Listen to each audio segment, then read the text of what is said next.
All right, what's up, guys? Welcome back to the Coach Plays. We are live. It's been a minute since we went live, and we are starting a new series. And this one's going to kind of be on the go as people start to file in. Hopefully, you can let me know if the audio is good. But you're probably going to hear a lot of background noise.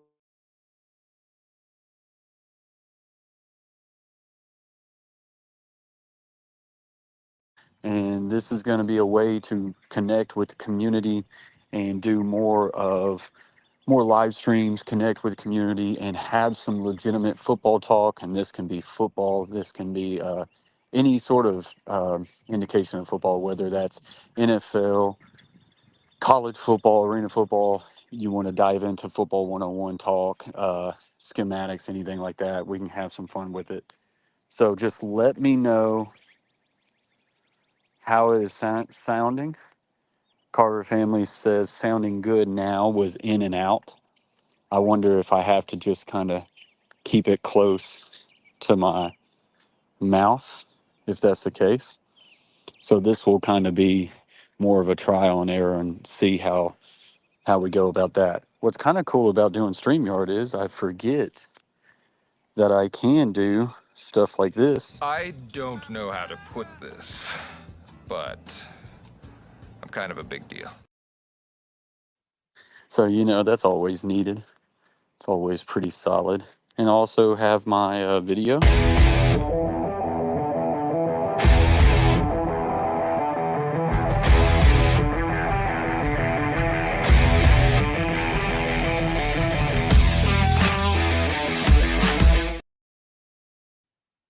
And the official podcast can start now. Sweet, forgot all about that. Yep. So, of course, the day I choose to kind of just walk around the neighborhood for this podcast, it is a little bit of a rainy day. So, I'm getting rained on just a little bit. But we're not made of sugar, so we won't melt.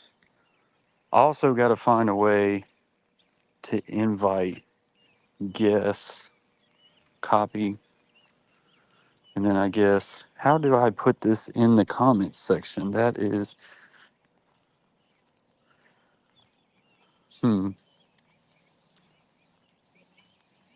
post comment right there.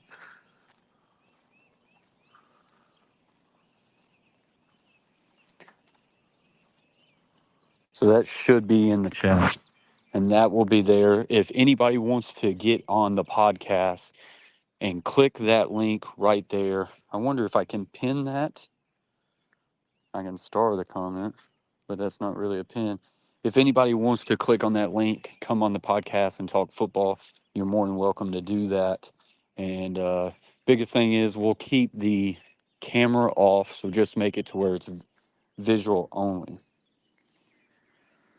I think there is a comment section on StreamYard Mobile. Yep, there it is. So just kind of getting used to doing it on the phone. Of course, I can't hear any of the playback or anything like that right now.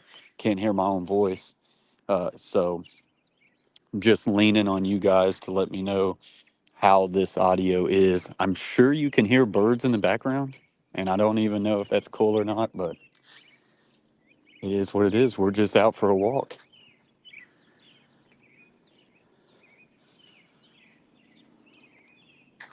We went vertical today. I don't know if that will be the route we go. We'll either go vertical or horizontal. But this is episode 1, so hopefully this is something that we see have some value and we can continue to grow it together and maybe have multiple live streams. The biggest thing is just getting the exposure out there.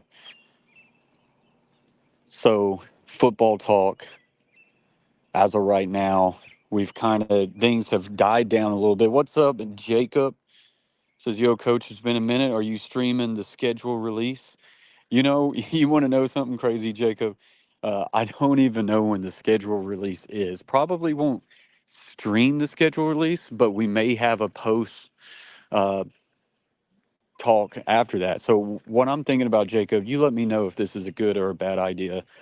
because we're mainly doing videos on the channel, but I would like to get into live streaming a little bit more. So doing doing more of a podcast live stream like we're doing right now, and a football talk podcast.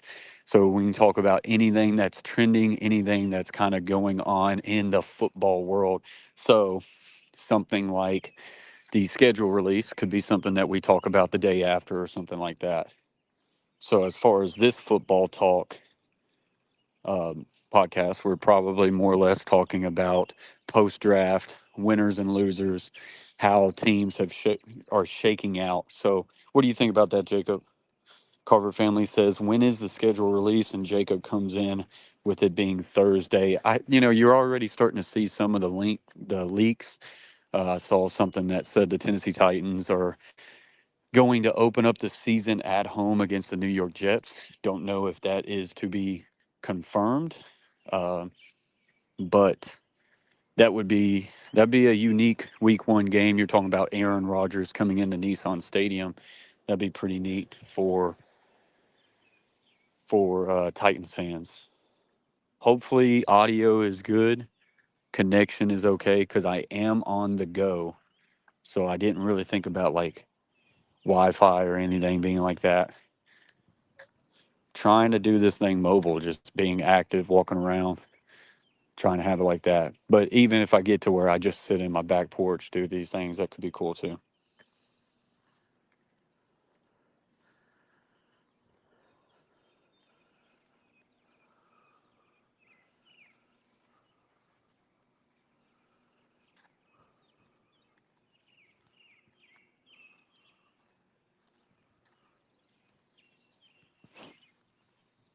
And like I say, hopefully we grow this thing to where get a few guests on and just talk football that way. That could be fun.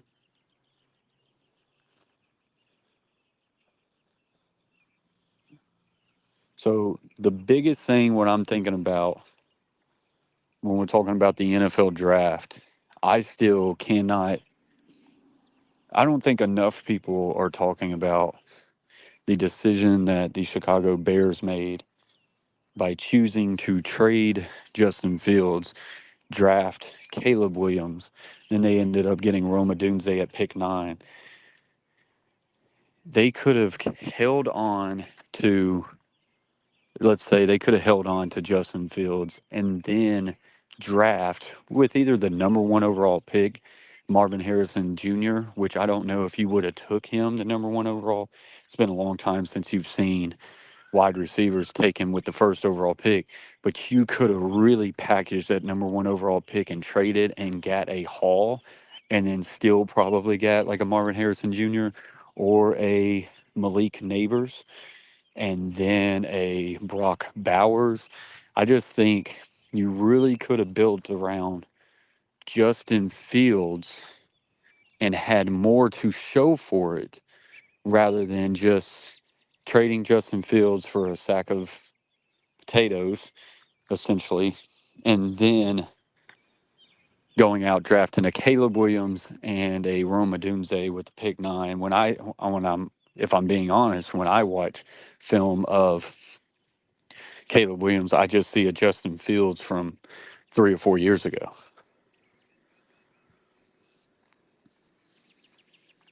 I just don't know if they made the right decision.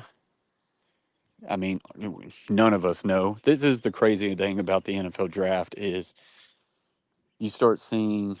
Y'all let me know if the audio is still good. If you're still in here, Carver family, let me know. But I'm not sold on Williams. Carver family says. I mean I agree. I when you watch Caleb Williams, you see a guy who just kind of playing around here. Still good, Carver family said. Good. Playing around with the layout just for a moment. When you see a guy like Caleb Williams, like I say, I just see something similar to Justin Fields. Biggest thing what I was about to get into that is, we won't know for 2 or 3 years. A lot of probably the most overhyped thing to do about the NFL draft is all of a sudden after round one, round two, round three, all the rounds, you get the winners and losers, and then you get the post draft grades. This team graded an A plus when this team graded a C minus. Those people don't know how they drafted.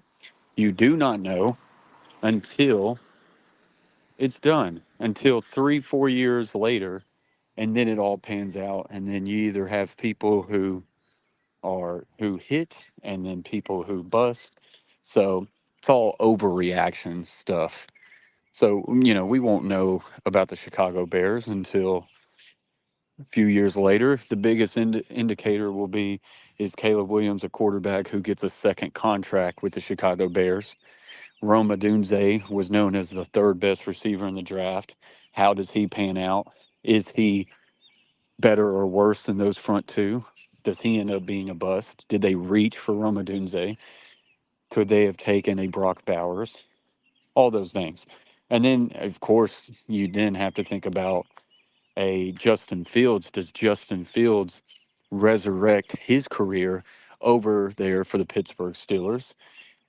Got Arthur Smith is their new offense coordinator, was the former offense coordinator for the Titans before he was the head coach for the Falcons. And I felt like Arthur Smith did a really good job revitalizing uh, Ryan Tannehill's career. So can he do that with with Justin Fields? That's going to be the big question. Guys, as we're getting into this, don't be afraid. Pop in the chat. Let me know what you guys think. If you care to get on the podcast and have your audio and get your voice heard, let me know. I'll send you a link and we'll do that. As always, guys, as you pop in, hit the thumbs up. That always helps us out. That is what Fields needs, Carter family says. He needs a coordinator who's going to get the most out of him and utilize his best tool set. I mean, here's the thing, the Chicago Bears drafted Caleb Williams. How many people out there are fully confident that the Bears can utilize a franchise quarterback, that the Bears can get the most out of Caleb Williams? When's the last time the Chicago Bears organization has had a successful quarterback? So it is not always on the player. The player's got the biggest hand in his career, but it's not always on the player. It's where the player gets drafted. It's about timing, it's about staff, it's about scheme. All that stuff goes into it. Now we've got a new staff with the Bears. Can they get the most out of Caleb Williams? We'll just have to wait and see. Uh, but the Chicago Bears have typically not been the team where quarterbacks want to get drafted to. 100% a historical franchise, but not a franchise known for drafting quarterbacks and molding them and producing elite talent in that way. And that's a big thing for Justin Fields. Can he get it done over there at Pittsburgh? Of course, he's in a quarterback battle with Russell Wilson. I think everybody says Russell Wilson is, as of right now, the day one starter. So we'll have to see how that shakes up. But it will be interesting to see. Of course, that was probably the biggest, I would say, the biggest, I don't know, storyline of the NFL draft. Guys, if you would, I- see if y'all can still.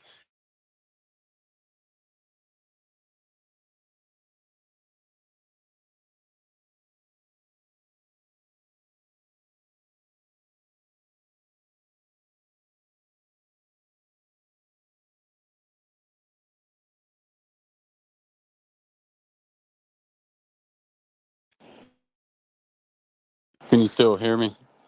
Could you still hear me while I was in the background doing stuff? Carver family, you let me know. I'm trying to learn this thing through and through. Audio went out. Dang it. Okay, so I cannot do things in the background. That kind of sucks. Gotta keep this up the whole time.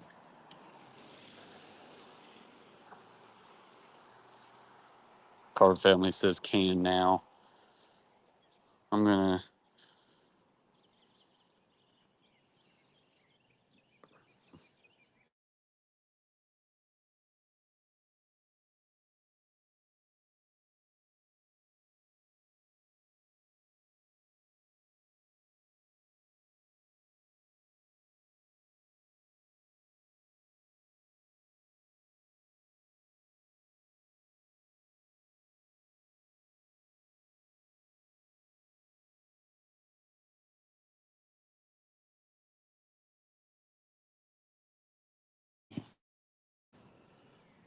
Can you still hear me, Carver Family? Let me know in the comment section if you can. Uh, Jaden Daniels drafted to the Washington Commanders out of the University of LSU. That's a, I have no idea how that's going to shake up. Washington Commanders is also another franchise that has struggled with quarterbacks and molding them. He went out for a second. Yeah, just lost connection. So looks like it's packed back up. I'll tell you, I'm enjoying just walking and talking football. Uh, I don't know if y'all enjoyed hearing the birds in the background. That will be a neat little thing to go back and listen to and see if that is very distracting. But, when I think about Washington Commanders and quarterback, I go all the way back to, what was his name from Auburn? If there's anybody in the chat, let me know.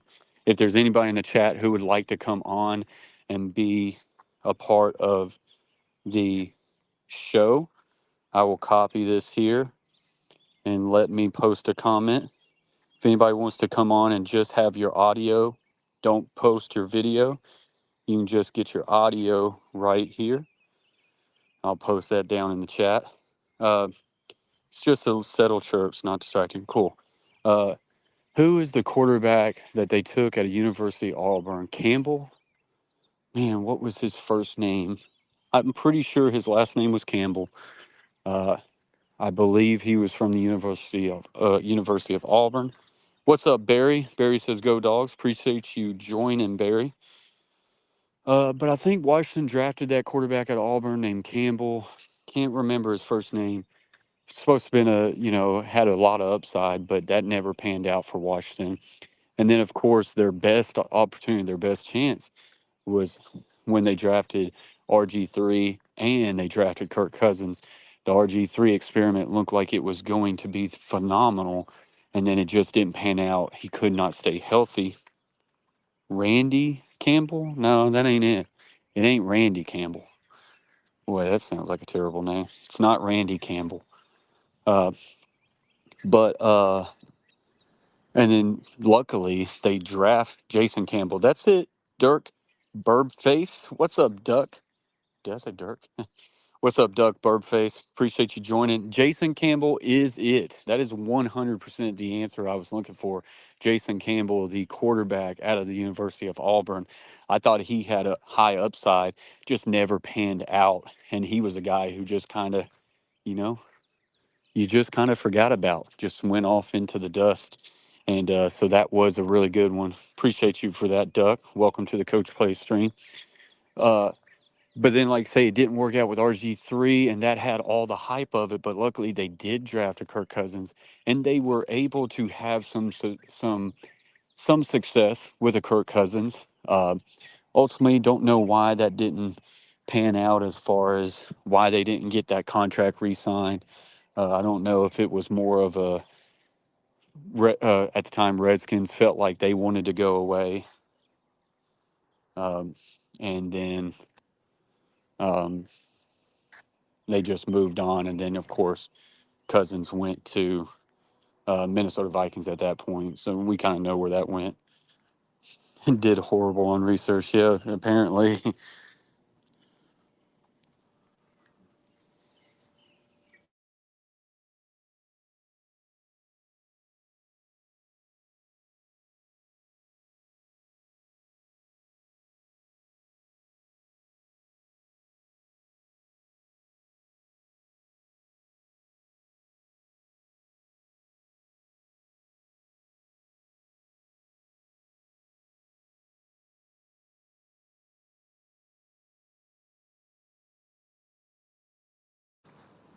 So of course we'll just now have to see how it shakes out with a Jaden Daniels. Jaden Daniels got a lot of talent coming out of um, the University of LSU. Big arm, uh, fairly accurate. Uh, when I say big arm, it's big enough, but I don't think he's known for. Um, I don't think he's known for his arm strength or anything like that. Carver family says my guy played for Auburn back in like 1982. Okay, yeah, Randy Campbell. Yeah, I never heard of that. Um, so yeah, we just have to see for the Commanders is that far, and then the big, you know, the other big quarterback that went off the board was of course uh, Drake May. Drake May falls to the third pick to the New England Patriots, and we will just have to see how that now pans out. Of course, Tom Brady leaves the Patriots, goes on and be the quarterback for the Tampa Bay Buccaneers, goes on and win a Super Bowl, and the Mac Jones era officially started for the New England Patriots. And while Mac Jones did show some signs of being a decent quarterback, it was just very little and few and far between. The Mac Jones era ends, and I can't even remember where Mac Jones is even at right now.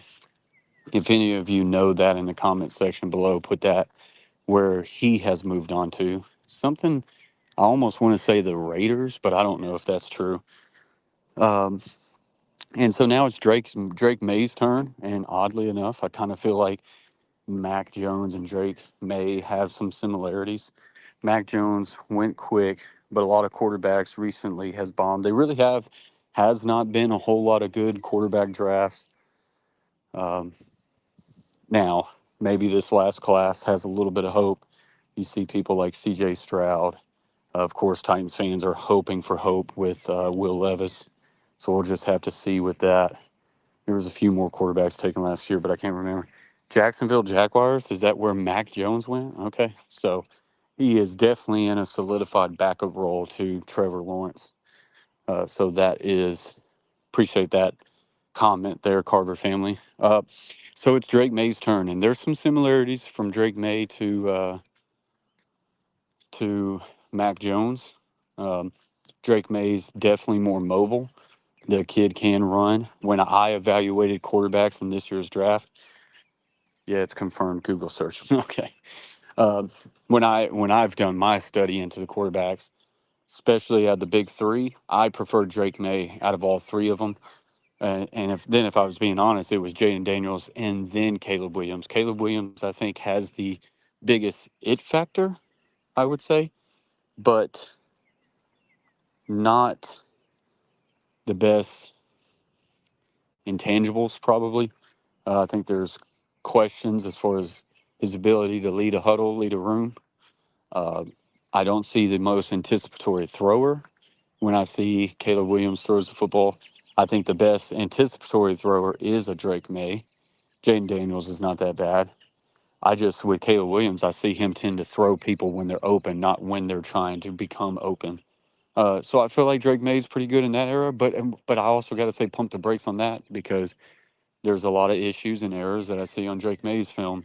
This is one of those quarterbacks, and this is what's crazy. It's one of those quarterback drafts class where I feel like there could be no good quarterbacks, and that seems very odd to say when there was six quarterbacks taken in the first 15 picks.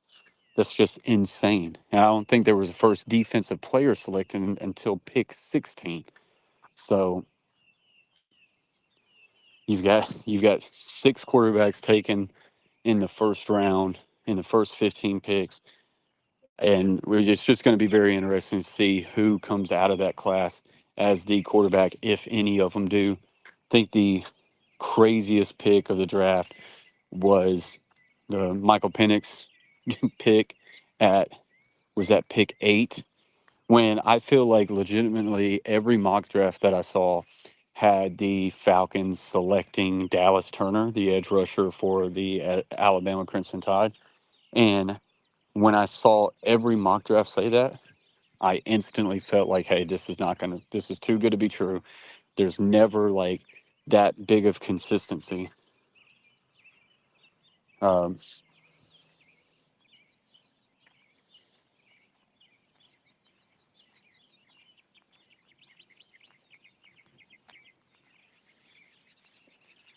so we'll just have to see on how that works. I thought that was the dumbest move in the draft, was seeing Michael Penix go to the Atlanta Falcons after you just paid Kirk Cousins a 4 year. I want to say it was like $120 million contract.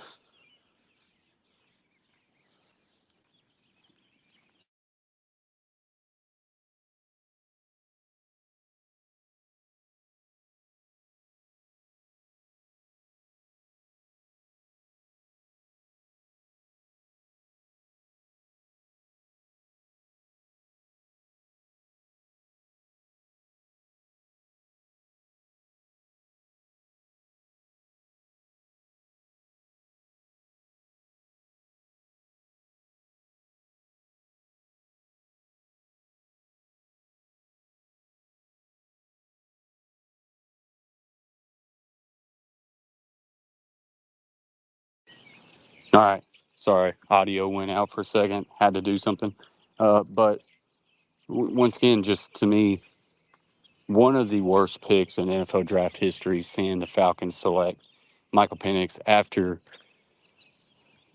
paying Kirk Cousins 4 years, $120 million. You just don't do that. I, I'm of course they wanted to say the excuse of, it's always good to, if you like a guy for the future of your program to be the next great quarterback, you got to take him. They talked about Jordan Love being taken for the Packers even while they had Aaron Rodgers. That's great, but they didn't just pay Aaron Rodgers a new contract of 4 or 5 years. Normally, you draft that successor quarterback for 2 years down the road, not 4 years down the road. So, like, if Kirk Cousins ends up being great for the Atlanta Falcons, you're not going to see Michael Penix on the field until 5 years from now. So, of course, if that works out for the Falcons, then I think ultimately you get a trade asset, and then I guess that's the best case scenario right there for the Falcons. But to me, it was the dumbest move. And then the Broncos selecting. There was another quarterback taken. Trying to remember who was the fifth quarterback taken, but of course the Broncos taking um, Bo Nix at the University of Auburn, also played for, or University of Oregon, also played for Auburn. When I see Bo Nix, I see a backup quarterback, but he was taken with the 15th overall pick, and to me, I almost feel like Sean Payton, the head coach for the Broncos, has definitely lost a lot of touch.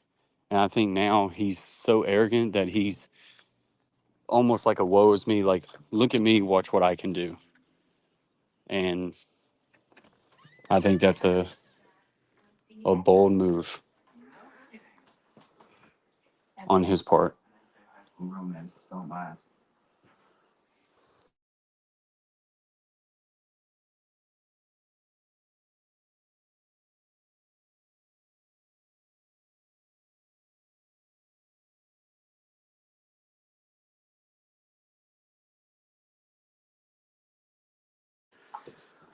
So, yeah, guys, that was episode 1 of the football talk. I think it was good trial and error. We'll see how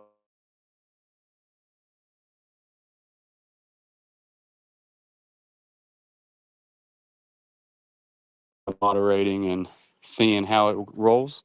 Uh, wasn't decent. I just sat there and talked football. Of course, it would be a lot better if we get a lot of people in here in the comments section and talking. Uh, Carter family did say haven't seen a quarterback sit a while like that. And then Broncos is hurting his legacy he had. Hopefully he can turn it around. And if I'm being honest, I don't really care if he turns it around. I kind of feel like he was a dick in how he handled Russell Wilson. So we'll just have to see. But anyways, guys, appreciate y'all for joining the Football Talk episode 1 podcast on the Coach Plays. And maybe this is something that we can grow over time. As always, stay humble, stay kind. Peace.